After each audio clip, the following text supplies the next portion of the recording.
eu sou o professor Aurélio e o tema abordado agora será trauma abdominal. O abdômen é a principal fonte de sangramento oculto no trauma. Ou seja, um paciente que sofreu um trauma e chega com um quadro de instabilidade hemodinâmica e não há uma fonte clara e evidente de sangramento, o abdômen sempre tem que ser lembrado. Ou seja, um paciente que tenha sinal de trauma abdominal e que esteja hemodinamicamente instável, é obrigatório que a gente descarte o sangramento dentro da cavidade abdominal. O trauma abdominal ele pode ser contuso ou penetrante.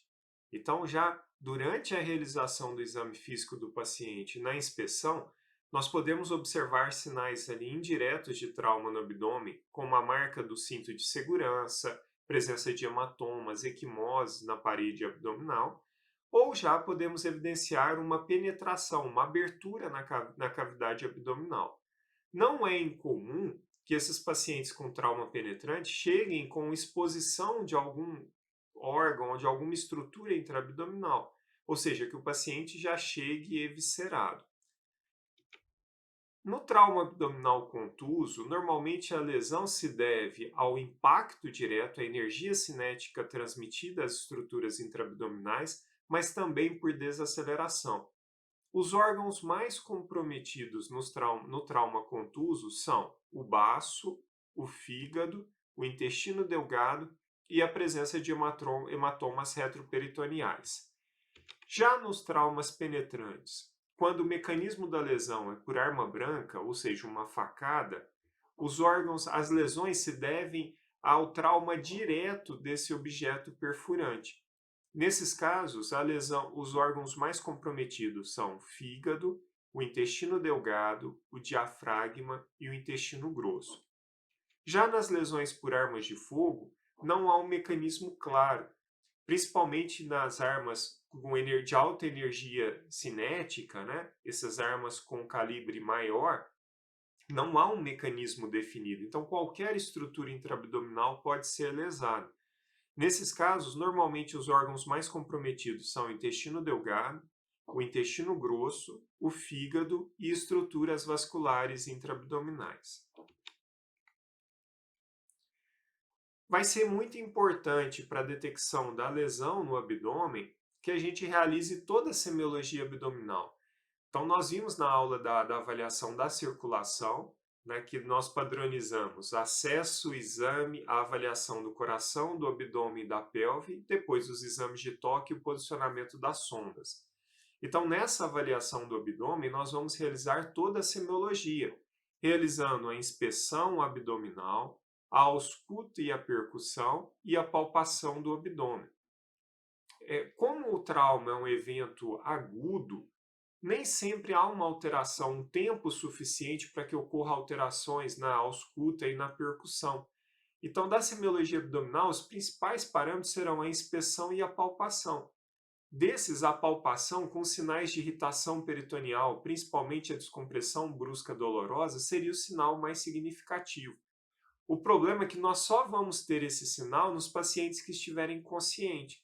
Ou seja, nos pacientes inconscientes, nós vamos ficar com a semiologia abdominal prejudicada. Então, nesses casos em que eu preciso descartar o sangramento intraabdominal, nós vamos ter que lançar mão de exames complementares. E na avaliação primária, o exame indicado é o ultrassom FAST. A ideia é que seja um ultrassom rápido, que seja feito pelo próprio socorrista, que seja feito no local de atendimento, sem deslocamento do paciente. As indicações do ultrassom FAST serão quando há um trauma multissistêmico com instabilidade hemodinâmica, modificações no nível de consciência, lesões de estruturas adjacentes, como costela, pelve, coluna lombar, aqueles pacientes com trauma raquimedular que estão com a sensibilidade prejudicada. Então, o paciente não vai, a palpação não vai ser efetiva, o paciente está instável, eu tenho que descartar que tenha sangramento dentro do abdômen. Uma indicação, achados duvidosos no exame físico. Então, a recomendação hoje, o ultrassom é um exame não invasivo, é um exame rápido, não tem que deslocar o paciente. Então, na dúvida, faça o exame, tenha essa avaliação. Mas naqueles casos em que vão ter uma previsão de longa perda de contato com o doente, paciente que vai para uma cirurgia ortopédica, que eu não vou conseguir reavaliá-lo, pacientes que têm sinais característicos como sinal de cinto de segurança. E uma das limitações do FAST é que ele não consegue avaliar bem as lesões retoperitoneais. Para essas lesões, o melhor exame seria a tomografia. O problema é que a tomografia vai necessitar de deslocar o paciente, de uso de contraste, ela demora mais tempo. Então, tomografia somente deverá ser realizada para os pacientes hemodinamicamente estáveis. Outras limitações do ultrassom FAST é que ele não é muito preciso na avaliação de lesões de lacerações do diafragma, em lesões pancreáticas, em perfurações intestinais, traumas mesentéricos. Quando há pequenas quantidades de volume intraabdominal, às vezes a sensibilidade dele é prejudicada, principalmente quando esse volume é inferior a 200 ml. Lesões do rim, ele não consegue fazer uma boa diferenciação no que é sangue e no que é urina, o que limitaria também a avaliação do trauma pélvico, tendo essa dificuldade para a avaliação pelo ultrassom FAST. Mas, no geral, como primeiro exame, não tem dúvida das vantagens, né? Hoje, inclusive, com a utilização do ultrassom FAST, do e-FAST, do FAST expandido, para avaliação de lesões no pulmonares, para avaliação do saco pericárdico, para descartar o tamponamento cardíaco, o que passa a ter uma importância muito grande. A tomografia de abdômen, então, ela vai necessitar da remoção do doente, administração de contraste, gasta mais tempo, então ela deve ser indicada em pacientes hemodinamicamente normais.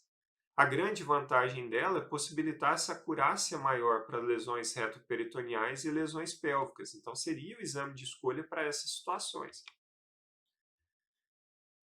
A grande dificuldade aqui, a partir do momento que o paciente tem o diagnóstico de uma lesão abdominal, é saber se essa lesão vai necessitar de intervenção cirúrgica, e isso que vai delimitar para essa resposta é a condição clínica do paciente. Então, o paciente que tem a trauma abdominal e tem a instabilidade hemodinâmica, ele tem que ser operado. Nós temos que interromper o sangramento. Em algumas situações que tem sido muito discutido hoje, que a gente vai abordar algumas delas, é na realização do tratamento não operatório, tá? Mas o princípio fundamental para a gente pensar em não operar o paciente com trauma abdominal, o primeiro dele é que o doente esteja estável. A segunda situação é que eu esteja num local onde eu tenho uma condição, uma estrutura para suportar um paciente mais grave, que eu possa intervir nesse paciente na hora que for necessário, que eu tenha condição de realizar exames complementares de acordo com a necessidade. Então, eu acho que no trauma a gente tem que se basear em todos esses critérios para determinar um tratamento não operatório em qualquer situação. Então, nas perfurações intestinais, não tem dúvida, o tratamento é cirúrgico. Para o intestino delgado, essas lesões normalmente elas são mais simples de serem tratadas.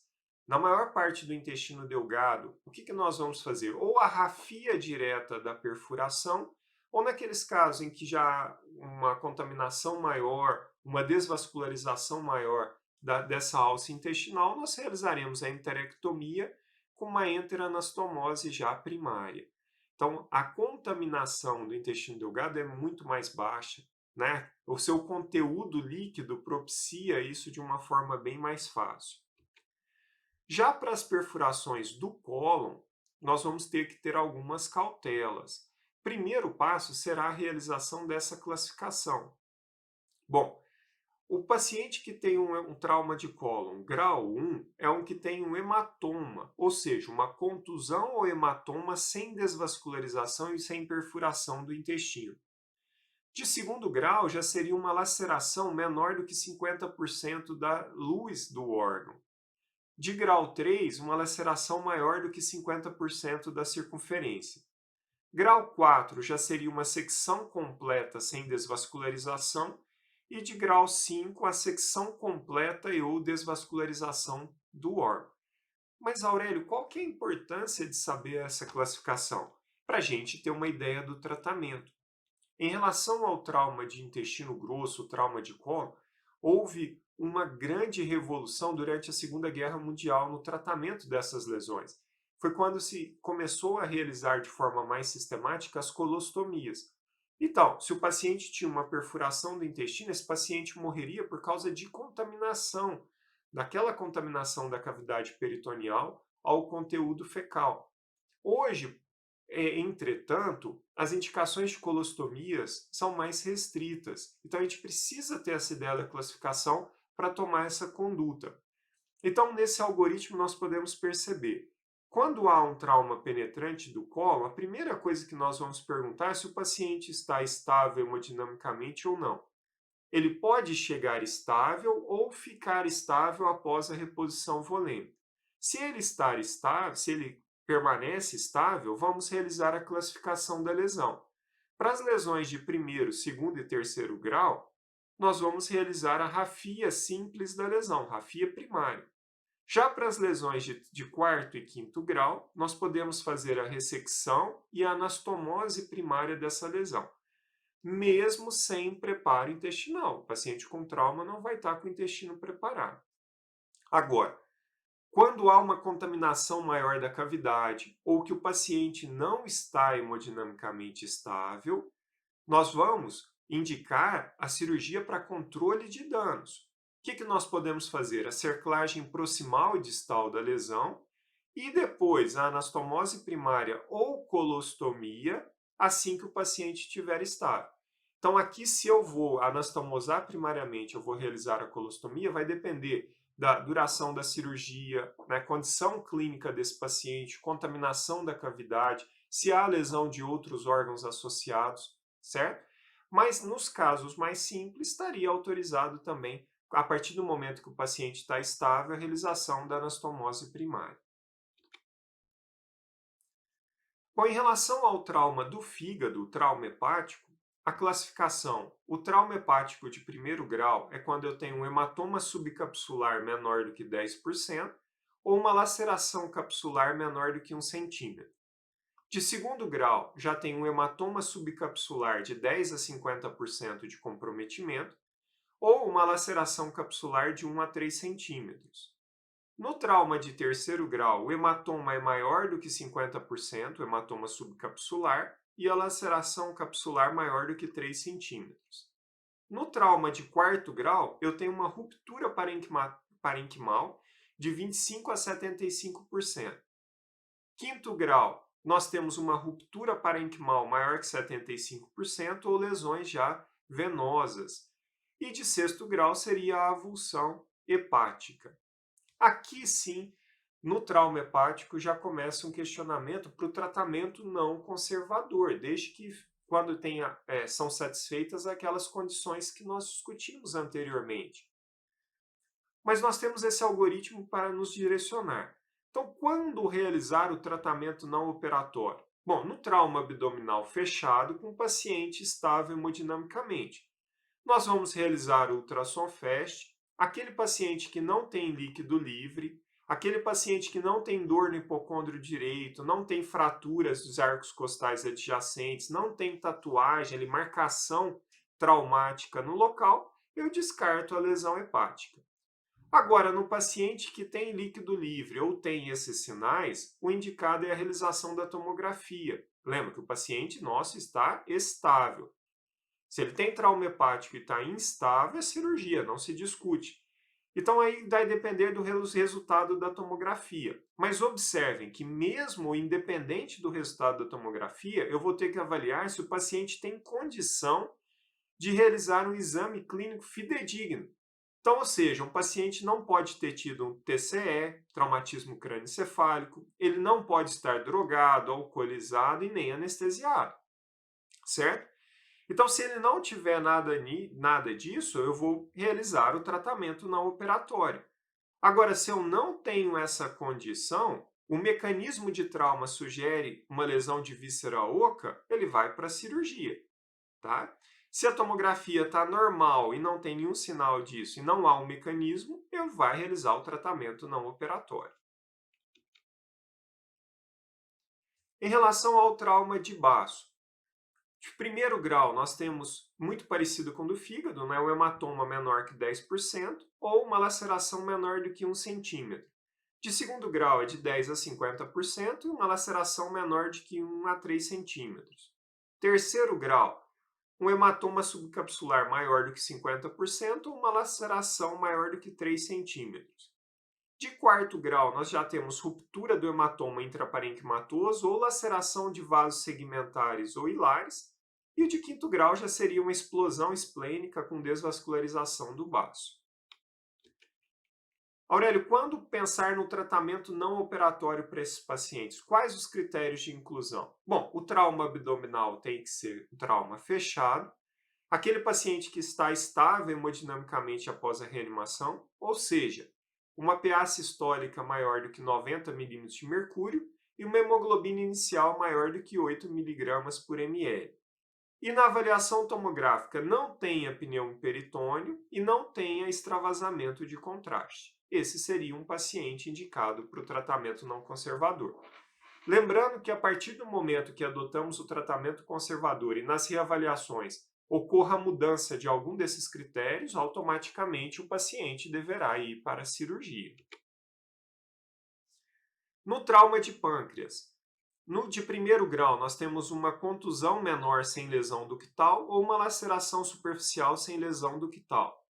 De segundo grau, já tem uma contusão maior sem lesão ductal e a laceração maior também sem lesão ductal.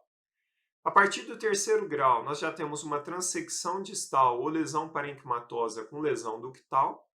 De quarto grau, uma transecção proximal, né, à direita da via mesentérica superior, ou lesão parenquimatosa envolvendo a ampola. E de quinto grau já tem uma destruição maciça da cabeça do pâncreas. Nós podemos nos guiar através do seguinte algoritmo. Para os pacientes que tenham lesões no pâncreas de primeiro e segundo grau, o tratamento vai ser conservativo. Nós podemos lançar mão de uma nutrição parenteral, o uso de somatostatina ou octreotide e, em alguns casos, o implante de stent pancreático por endoscopia. Mas já nos pacientes com trauma de terceiro e quarto grau, deverá ser realizada a cirurgia dentro das primeiras 24 horas e avaliação de drenagem cirúrgica do pâncreas ou, em casos mais restritos, até a pancreatectomia parcial. Por fim, devemos lembrar do trauma de bexiga, que é um trauma relativamente comum. A abertura da bexiga vai ocasionar a liberação, né, o extravasamento de urina para a cavidade abdominal. Mas a urina tem uma vantagem, por exemplo, em relação ao conteúdo fecal, a contaminação é muito menor. Então, nesses pacientes, nós vamos realizar uma lavagem da cavidade peritoneal, mas a correção dessa lesão é mais simples. Nós vamos fazer a rafia direta da parede vesical e esse paciente deverá ser mantido com a sondagem vesical de 7 até 14 dias. Com isso, pessoal, nós terminamos a avaliação do trauma abdominal e espero ter contribuído para vocês e até a próxima. Obrigado.